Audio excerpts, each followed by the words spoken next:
Hello and welcome to On It Not In It, the interview series. I'm your host, Todd Ebert, and today I'm joined by Evan Delahanty, who is founder and CEO of Peaceful Fruits.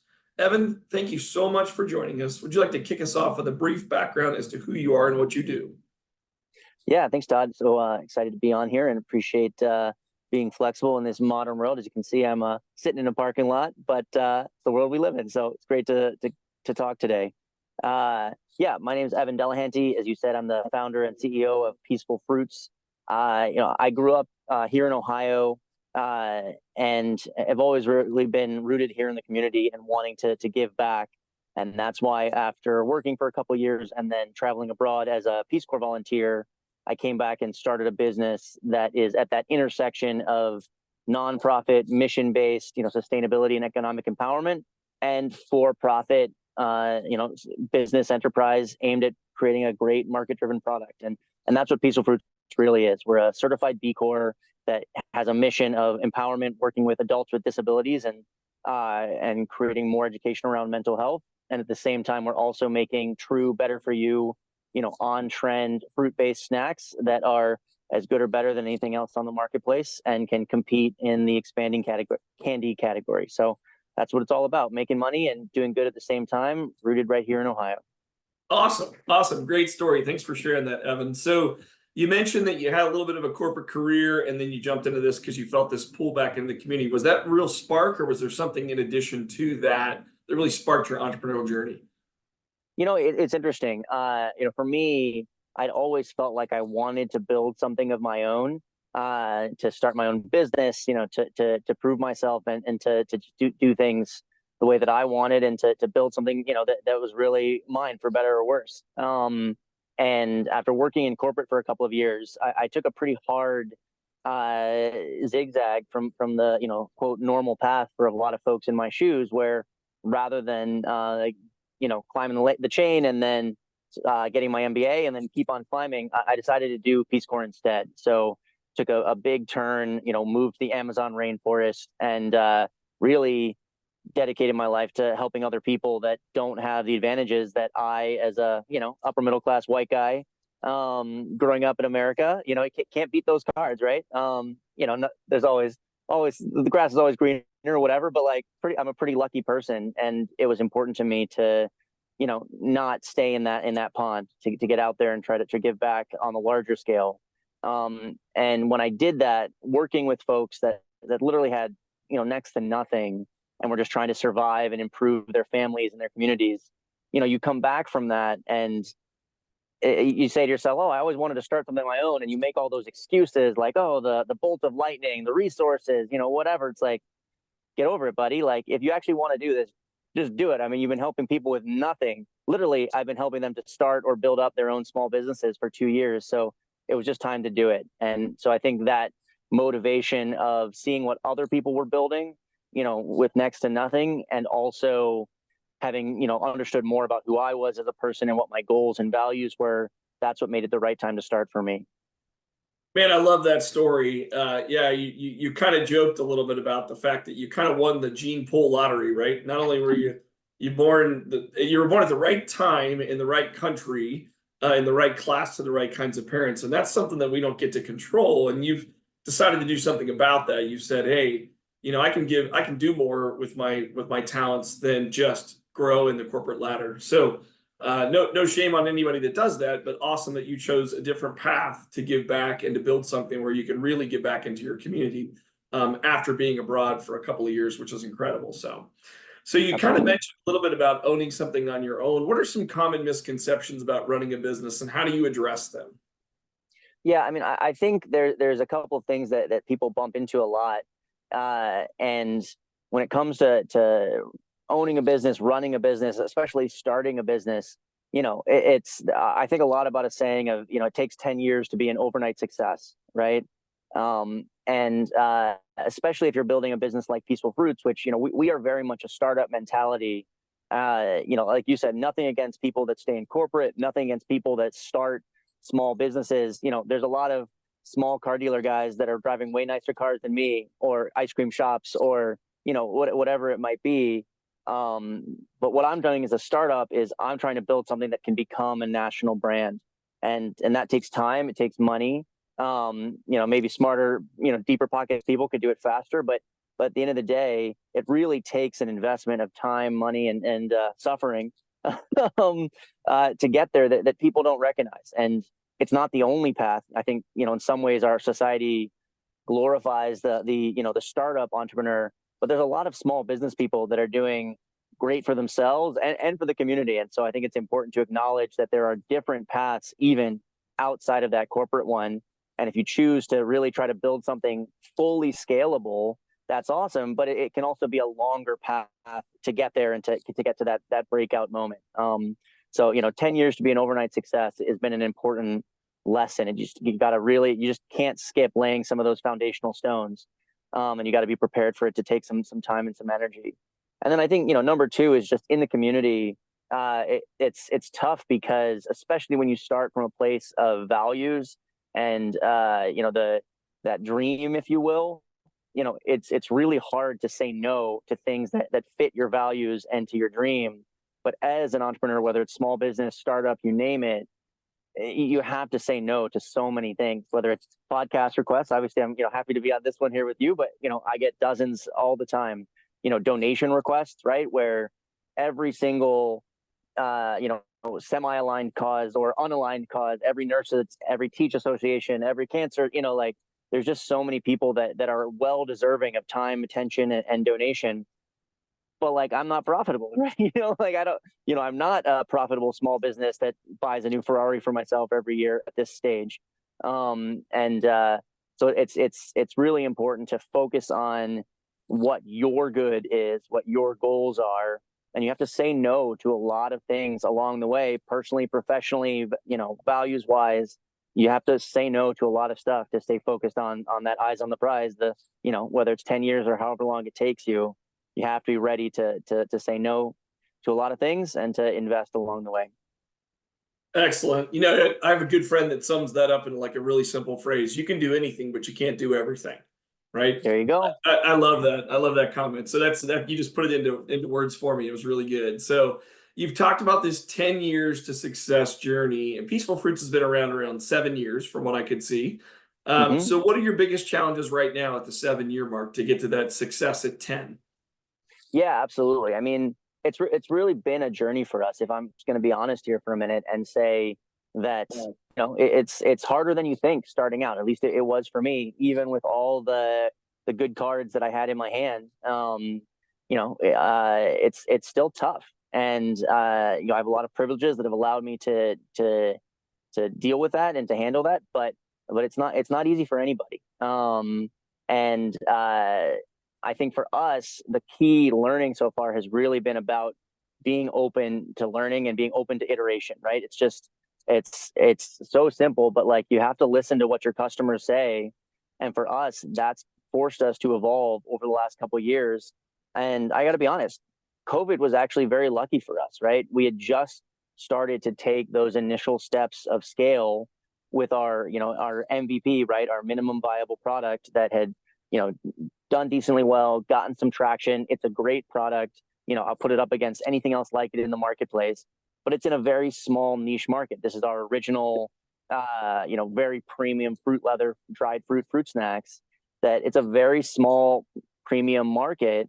And yeah, it's a great product, but you're competing for a teeny tiny, little market there. And so when COVID hit and all the grocery stores suddenly said, you know what, Evan, we're just not going to keep gambling on little brands like you. We're going to pull back. That forced us to take a deep breath and step back and evaluate and say, well, hold on a second. We're listening. Let's look at all the feedback that we've gotten from our customers over those first 2 or 3 years of work, and all the R&D that we've done, all the manufacturing know-how that we've built up, and is this the best that we can do? Where people can still say no.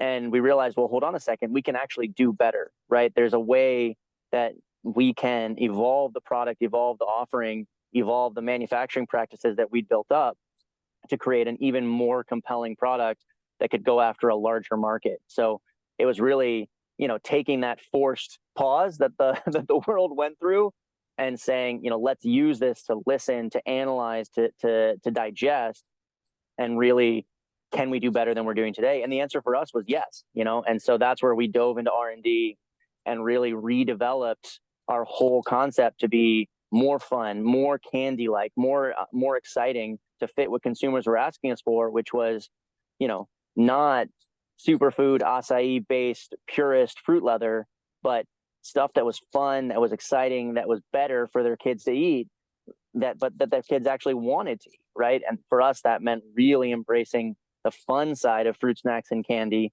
while maintaining the better nutrition that sets us apart from anybody else in the marketplace. So that was really the big learning for us, was just staying humble and saying, like, oh my gosh, I'm 3 years in and I'm gonna throw out the bathwater and start again from an R&D perspective. Yep, yes we are, because we can do better than our current offering, and we're never gonna hit that overnight success, that that national brand level, if we don't really put out the best damn product out there. And that's what we're doing today, is we put the investment in, and the response from consumers, from retailers, it's 180 degrees, right? Like, you don't know that you're experiencing product market fit. You don't know that you're experiencing pull from the consumer until you actually do. You're like, oh, is this it? Like, I think this is not bad. If it's not bad, it's not good enough. And that's what we had to admit to ourselves. And that's where, now going through it with a much better, more differentiated product, it's night and day. And so I couldn't be more proud that we were willing to take the time to, take the feedback and, the enforced pause of COVID, to make the silver lining out of that and say, wait, we can use this time to make something better. And that's exactly what we did.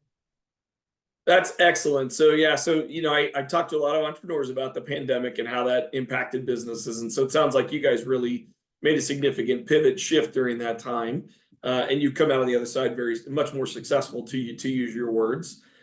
So that's something that obviously we can't plan for. Pandemics happen roughly once every 100 years. Hopefully, we'll never see another one in our lifetimes. Yeah. But that doesn't stop the business landscape from constantly evolving and changing. So you made a pivot out of necessity maybe during that time. Is there something you're doing? Is there a strategy you're implementing to stay innovative today, no matter what happens in the future? I think it's a great point, right? I mean, you, as a business person, you have to take opportunities when they come, and not be afraid to double down, or to jump, or to walk away, right?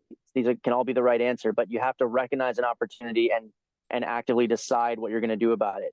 But the other part of being a business owner is you have to look to create those opportunities. And so for us, that really means that we have a deep pipeline of product concepts and of kind of platform-like ideas, where we have things in the mix that stem from that same initial source of innovation, which is, this is what consumers are asking for. These are the types of things that we're hearing from consumers again and again and again. Let's come up with that, blue sky brainstorm answers to those questions.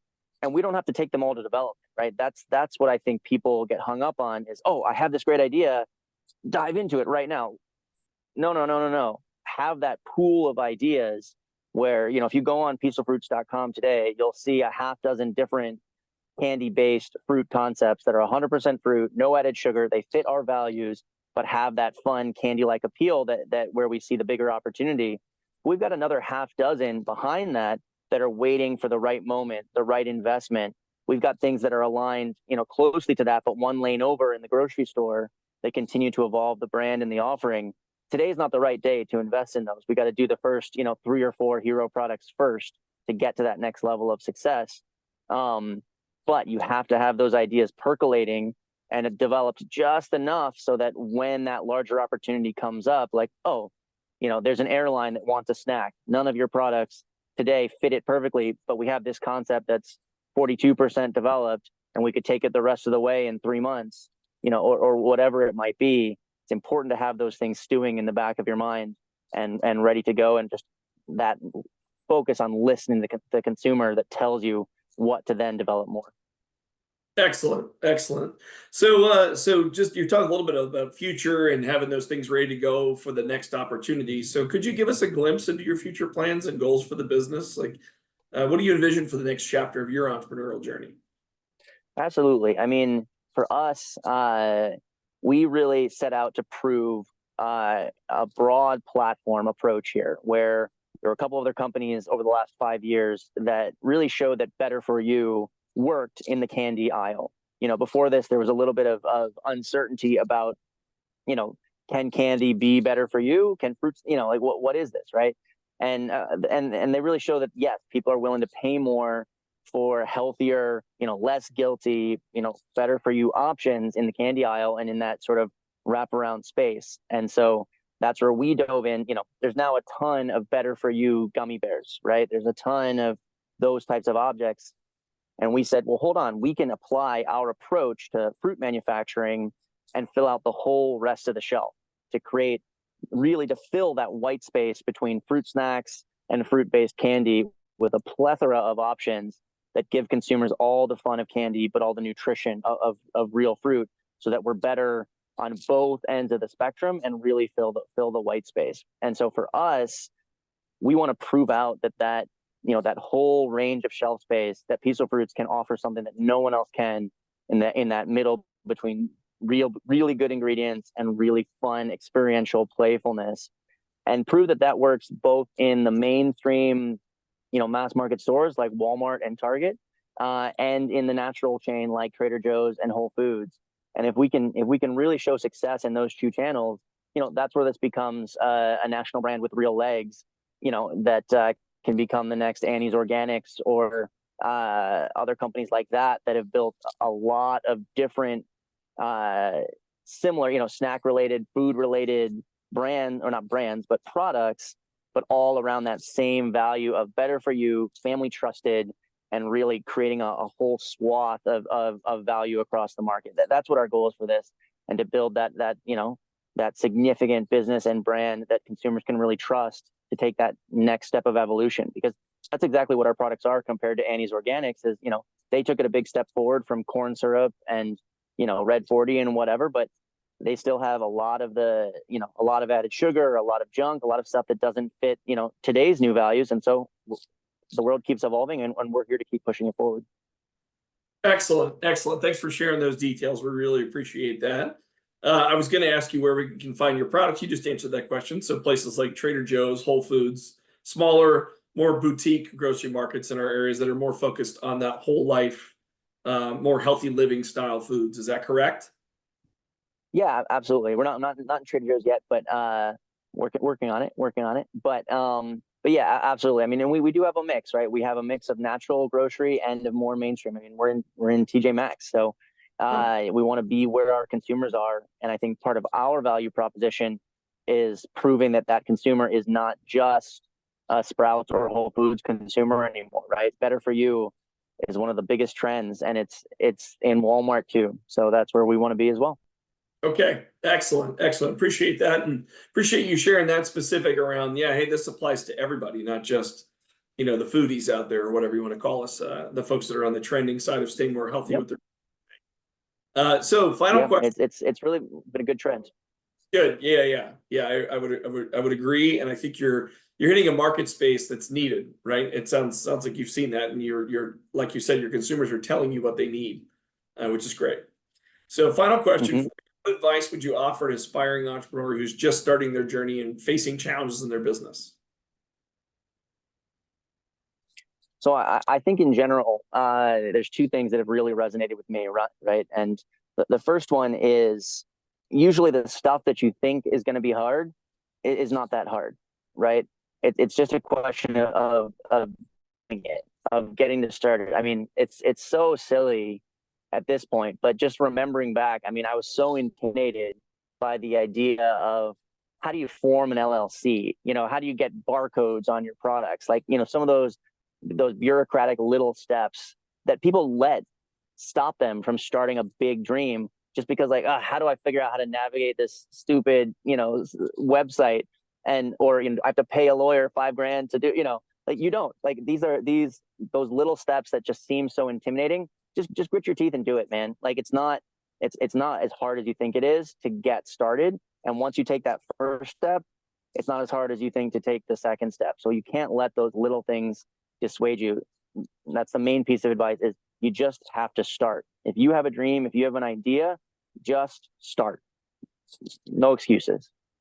And number two is going back to, my biggest learning, which was our initial product was great, but at least with COVID happening, with whatever else, it wasn't good enough to make it in the environment that I found myself in, with the resources that I found myself having in that moment. Is it a great product? Yes. Could it still be successful? Yes. Could I make it successful in 2019 when the grocery stores were closing down? Nope, I couldn't, and being ready to admit that is the other really important thing of saying, what are your conditions for success? What are your conditions for failure? And if you hit those, what are you going to do about it? You have to know what your goals are, so that if you're not hitting them, you can pivot away and not waste your life and your time and your blood, sweat, and tears on something that, is either not working or could work better if you changed your point of view a little bit. So set your criteria, start going after it. And if you're not hitting it for whatever reason, change. That's the great thing about doing your own business, is that you're in control and you can change the direction at any time. Excellent. I love that. Yeah, I hear that a lot from entrepreneurs. Hey, man, fail fast, right? Pivot, fail fast, right? So great, Yep, great comment. absolutely. Really appreciate that advice. So Evan, thank you so much for your time today. Listeners are really going to appreciate this one. I appreciate what you've gone through in the 7 years you've been in business, and I'm rooting for you to get to that 10-year success, right? So it's great meeting you, learning more about your entrepreneurial journey. To everybody watching, I look forward to you listening and seeing us in the next episode and hearing your thoughts. So Evan, thanks again. All right, my pleasure. Thanks so much, Todd.